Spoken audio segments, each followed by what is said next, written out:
நாம் அனைவரும் தேர்ட் ஐ என்று சொல்லக்கூடிய மூன்றாவது கண் பற்றிய பல கதைகளை கேட்டிருக்கிறோம். குறிப்பாக மகாதேவனின் மூன்றாவது கண் பற்றிய புராண கதைகள் பரவலாக உண்டு. ஆனால் உண்மையில் மனிதனுக்கு மூன்றாவது கண் இருக்கிறதா? ஆச்சரியமாக இதற்கு விஞ்ஞானத்திலும் ஒரு விளக்கம் இருக்கிறது. நமது மூளையின் நடுப்பகுதியில் பீனியல் கிளாண்ட் என்ற ஒரு சிறிய பகுதி உள்ளது. இது ஒரு நெற்றிக் கண் போன்ற அமைப்பை கொண்டுள்ளது. அதாவது இதன் உட்புற அமைப்பு மற்றும் செயல்முறைகள் சிலவற்றில் ஒரு கண் போல செயல்படுகிறது.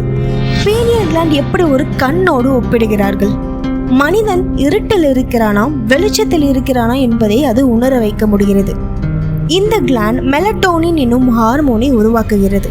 இதுவே தூக்கத்திற்கு முக்கியமான ஹார்மோன். கடல்வாழ் உயிரினங்களுக்கும் மூன்றாவது கண் இருக்கிறது. சில கடல் மற்றும் இரவு பருந்துகளுக்கு மண்டையில் உண்மையில் ஒரு மூன்றாவது கண் போன்ற அமைப்பு இருக்கிறது.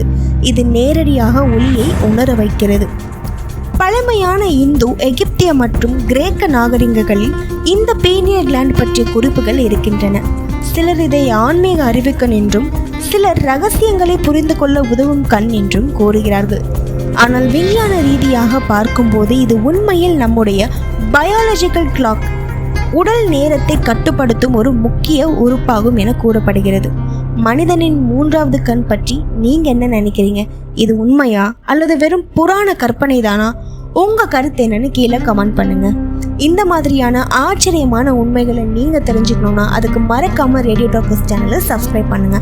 உங்களுக்கு பிடிச்சிருந்துச்சுன்னா இந்த வீடியோவை லைக் பண்ணிட்டு உங்க ஃப்ரெண்ட்ஸுக்கும் ஷேர் பண்ணுங்க.